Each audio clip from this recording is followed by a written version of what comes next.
ওকে, আমরা একটি French traditional রেস্টুরেন্টে এসেছি। এটি প্যারিস 14-তে, এবং কি রেস্টুরেন্টটি বিক্রি হবে মেট্রো থেকে আপনার 1 মিনিটের দূরত্ব। তো আপনি যে রেস্টুরেন্টটা দেখেন, এটা টোটালি আপনার ফ্রেঞ্চ স্টাইলে করা হয়েছে। বেশিরভাগ ক্ষেত্রে আপনার ফ্রেঞ্চ ট্র্যাডিশনাল হওয়ার পরেও ডেকোরেশন কিন্তু ট্র্যাডিশনাল থাকে না, যেটাতে ক্লায়েন্ট আপনার অতটা ইফেক্টিভ হয় না। আর আলহামদুলিল্লাহ রেস্টুরেন্টটি টোটালি ফ্রেঞ্চ স্টাইলে, এবং কি আপনারা যারা এটি খরিদ করতে চান আপনারা আমাদের সাথে যোগাযোগ করতে পারেন।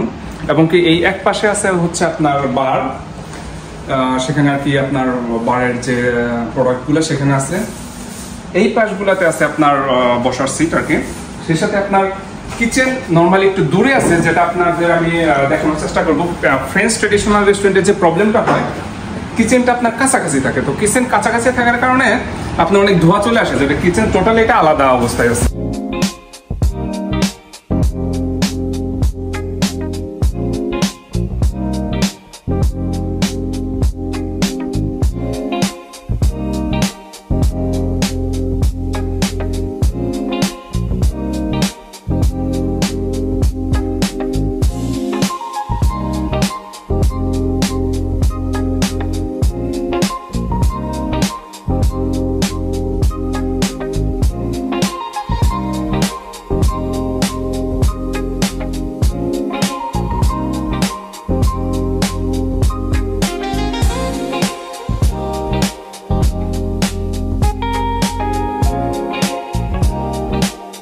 রেস্টুরেন্টটি টোটালি 91 মেটকারি, সামনে বেশ পরিমাণে জায়গা আছে। আর সবচেয়ে যে বেশি যেটা ইম্পর্টেন্ট আসলে রেস্টুরেন্টে বেশিরভাগ ক্ষেত্রে বোঝা যায় যে না, রেস্টুরেন্টে মনে হয় ফ্রেঞ্চ ট্রেডিশনাল অতটা মনে হয় সেল হয় না। এখানে একটা বিগ প্লাস পয়েন্ট আছে, সেটা হচ্ছে এটা মান্থলি আপনার 45,000 ইউরো টার্নওভার। আপনারা যদি চান, এখানে প্যারিস বাংলা জড়িত, সো আমরা এখানে আপনার দেখিয়ে দিতে পারবো যে হ্যাঁ অরিজিনালি কি এখানে ভালো বিক্রি হচ্ছে কিনা। তো বাৎসরিক 4 লাখ ইউরোর উপরে এটা সেল হওয়ার সম্ভাবনা আর কি নর্মালি রাফলি থাকে আর কি। তো বেশিরভাগ এটা আপনার যারা সিরিয়াস আছেন যে হ্যাঁ সত্যি খরিদ করতে চান বা কিনতে চান, শুধুমাত্র তারা যোগাযোগ করবেন। মালিক পক্ষ থেকে এখানে আমাদের উপরে কড়া নির্দেশনা দেওয়া বলা যেতে পারে যে যাদের বাজেট 2,50,000 ইউরো বা এর উপরে নেই, তারা যাতে যোগাযোগ করতে না পারে। আসলে আমরা যারা প্যারিস বাংলা কাজ করতেছি, আমরা তো জাস্ট মালিক পক্ষের কথাগুলো বলতেছি। সো যে সকল ভাইয়াদের আপনার বাজেট একটু কম, তো আপাতত এই রেস্টুরেন্টের দিকে না আসলেও চলবে। আর যদি মনে করেন যে হ্যাঁ আপনি লং টাইম ফ্রেঞ্চ বিজনেস চালিয়েছেন, বা আপনার ফ্রেঞ্চ বিজনেসের উপর এক্সপিরিয়েন্স আছে, বা আপনার ভালো শেফ আছে, তখন হয়তো আপনার এদিকে মনোযোগ দেওয়া দরকার। আর সবচেয়ে বেশি ইম্পর্টেন্ট হচ্ছে যে আমরা এই রেস্টুরেন্ট থেকে অরিজিনাল সেল হচ্ছে না সেটা আমরা তাদের ক্যাশ মেশিনটি দিয়েছি আর কি। তো এটা টোটালি আমাদের দেয়া। সো আমরা এখানে এসে মূলত দেখতে পারি যে আসলে এখানে বিক্রি কি হচ্ছে না।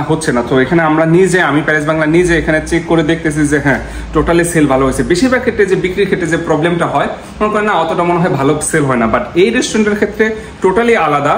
এখানে আমি নিজে যেহেতু ক্যাশ মেশিন দিয়েছি, সো আমি নিজে এটা চেক করে দেখতেছি যে তাদের আসলে কি বাৎসরিক টার্নওভার এত কিনা। এবারে কথা বলা যাক ভাড়া এবং কি অন্যান্য বিষয় নিয়ে আর কি। ভাড়া হচ্ছে আপনার প্রথম বছরে 4,100, দ্বিতীয় বছরে 4,500 ইউরো, এবং কি তৃতীয় বছর থেকে আপনার 5,000 ইউরো আর কি রেন্ট ভাড়া দিতে হবে, এবং কি এটা পিরিয়ড আর কি। এরপরে আর আপনার ভাড়া বাড়বে না।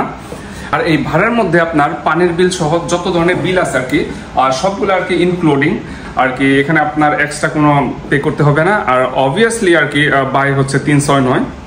আর একটা মজার বিষয় হচ্ছে, যখন আপনি নতুন করে বাই করবেন, আপনার বাইটা অটোমেটিকলি নেক্সট 369 আপনার 369 অটোমেটিকলি চলে যাবে, যেটা আসলে 10 বছরের যে আপনার বিজনেস করার যে একটা প্ল্যান, সেই ক্ষেত্রে কোনো সমস্যা হবে না আর কি। আর এখানে এটা হচ্ছে প্যারিস 14 আর কি, খুবই নাইস একটা এরিয়া। আর নাইস এরিয়ার চেয়ে সবচেয়ে বেশি ইম্পর্টেন্ট যে রেস্টুরেন্টটা অলরেডি রানিং এবং কি ভালো একটা বিজনেস হচ্ছে। বাট বি কেয়ারফুল, আপনি যদি ভালো ফ্রেঞ্চ বিজনেসের সাথে কানেক্টেড না থাকেন, বা আপনি যদি ফ্রেঞ্চ শেফ না হন, লং টাইমের ক্লায়েন্টগুলো সবই ফ্রেঞ্চ, সো আপনার এই বিষয়টা খেয়াল রাখতে হবে। পরের যে প্রবলেমটা হবে যে হ্যাঁ প্যারিস বাংলা কথাটা বলছে, কথাটা অতটা ভ্যালু থাকবে না, তো এটা কি হবে, আমাদের উপরে বদনাম হবে যে না প্যারিস বাংলা মনে হয় এভাবে কথা বলে। নো, এখানে আপনার ফ্রেঞ্চ রেস্টুরেন্টের ফ্রেঞ্চ যে ট্রেডিশনাল যে খাবার বানায় এরকম একটা শেফ লাগবে, অথবা নিজের শেফ হতে হবে। আপনি যদি ফ্রেঞ্চ রেস্টুরেন্টের সাথে কোনো রকম কানেকশন না থাকে, ফ্রেঞ্চরা খুবই সেন্সিটিভ ভাই, দেখবেন যে খুব অল্পতেই তারা সব ক্লায়েন্ট চলে গেছে। সো অবশ্যই অবশ্যই অবশ্যই আপনার ফ্রেঞ্চ একটা ভালো শেফ থাকতে হবে যদি সিরিয়াসলি ভালো মানি মেক করতে চান। সেই সাথে আপনার ফ্রেঞ্চ বিজনেস করেছেন এরকম একটা কোয়ালিটি থাকতে হবে। তা না হলে কি হবে, প্যারিস বাংলার বদনাম হবে যে না তারা মনে হয় এমনি বলছিল, বিষয়টা এরকম না, আমরা টোটালি প্রুফ দিয়ে দিব যে আসলে বিক্রি হচ্ছে কিনা।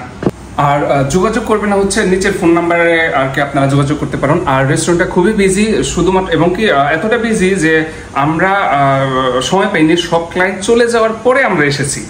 তো খুবই বিজি, মালিক পক্ষ খুবই বিজি। তো আমাদের সাথে যখন কন্ট্রাক্ট হচ্ছে বলতেছিল যে শুধুমাত্র যারা সিরিয়াস তারা যাতে যোগাযোগ করে। এখন যখন আমরা এত বড় কথা বলে আপনাদের আনতেছি, আনার পরে যদি দেখেন যে আপনি বিজনেস চালাতে পারতেছেন না, ডাইরেক্ট প্যারিস বাংলার বদনাম হবে।